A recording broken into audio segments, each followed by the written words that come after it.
is Eric Yee. I'm a Malaysian and I'm from Kuala Lumpur. I decided to join this global march to Gaza because I've been wanting to do more than just sharing Instagram reels, on the phone. And I got to participate in a few rallies in KL and in other cities. And last year I also wanted to try really going closer to Gaza and do something about it. And I thought of Jordan because there are a lot of refugees there, but I couldn't find a suitable NGO. So the thoughts were being kept at bay. And of course, thankfully, we saw the bombing went from super intense to a partial ceasefire due to the collective actions from all around the world. And we really know that this is working when everyone goes out to the street and protests. So I came across this event just a week before, shared by Dr. Yee from Canada, and I also saw that at the same time Greta Thunberg went on the Freedom Flotilla. So these characters are truly inspiring to me, telling us that we really have to go out and be part of this movement. So hence I decided to participate. The expectation on the positive side, I think the organizers were being really clear that we just want to break the siege. We want to demand a lift of the border for humanitarian aid to go in. We understand that we are not trying to enter Gaza per se. We're just gonna march day by day and head to the Rafah border. So in that sense, I think first of all, it's a right thing to do. It's a show of solidarity, but also it's a peaceful protest, not breaking the law. So everything looks really legit for us to participate. And of course, we are also wary about the risks. Like it or not, we are getting closer to the zone of conflict. So of course, we would actually get a lot of questions or concern from our family members. And also we have to think about the personal safety that is at stake. So that would be the expectation. Coming here, as we speak right now, we have to cancel the march because just 3 days ago, many of us are being detained, and there's a lot of intimidation coming from the Egyptian authorities. I think that would be the risk that we were anticipating, and it really did happen, and it was infuriating. But I think it's not really out of our imagination. And now I truly understand this is the challenges that a lot of the activists like yourself that has I may have been facing, the challenges that you have been facing, the risks and all the uncertainties. I think everyone have already made an impact by coming this close to Egypt. Okay, 2 highlights.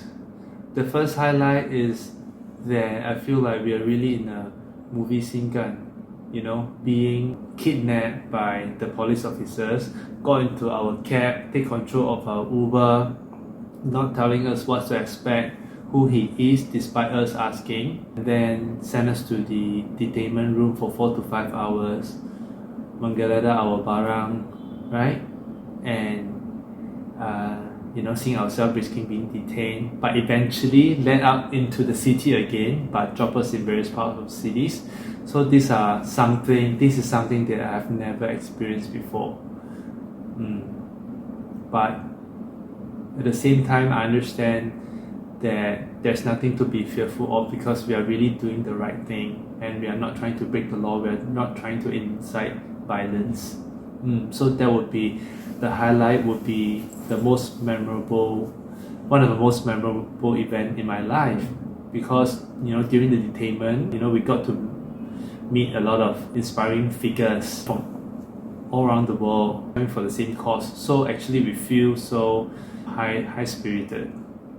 That would be the highlight, number 1. And number 2, of course, our Malaysian delegates like yourself, Nora, all of you guys. I don't know about you guys before, but I have actually participated in the events that you guys organized, the rally in KL. So I don't know how to put that in words. I mean, you guys are truly just very inspiring, and I think that would push me to hopefully do more to continue to raise that awareness in my community, because obviously we can see there is lacking of attention coming from a certain communities. So I would really like to, and we need to continue spreading that awareness. I mean, it's not the end yet, right? I mean, the Palestinians are still starving. I certainly think that we have made a lot of progress, but we really need to do more. So that would be the highlight. Thanks for inspiring us. My message to those who still not so concerned about this cause, I would really say take a good pause of your life and go and look back at all the videos that has been circulated about the bombing of women and children, the starvation that is happening. Thousands of people are there to fight for just a bowl of rice and all that. So that heartbreaking scenes, imagine this happened to your family, your loved ones. Imagine your beloved son and daughter being killed, all your family gone in the next day. That could really happen to us if we do not do something to stop this, as our governments are not doing enough. This is the duty that we cannot run away from, I think. When we were being detained in the airport, I was sitting beside Pierre. This is a 71 years old, I believe, Swiss man. So we were talking, he saw that I'm Chinese, he asked, where are you from? I said, I'm from Malaysia, but I'm Chinese, and he started to speak Mandarin to me. And then during our conversation, I got to know that he actually had lymphoma, and he just had his treatment not long ago, and he still feel very weak, so he was on the mask. But he was actually telling me that there's no excuse and there's no reason for him not to attend this march. It's what people of conscience should be doing for the people of Gaza, for the Palestinians, as we are so privileged living that comfortable life in this part of the world. So we should really do something for the unfortunate ones. So that is truly inspiring, and that time I know we are doing the right thing. So really want to use this experience to encourage more of our fellow countrymen to invest more attention into this matter and contribute whatever we can within our means and capacity, be it donating money or just sharing some updates or reels on your social media. Keep the people around you informed. Talk about that. Talk about Palestinians. Don't forget about them, because silence is really a complicity.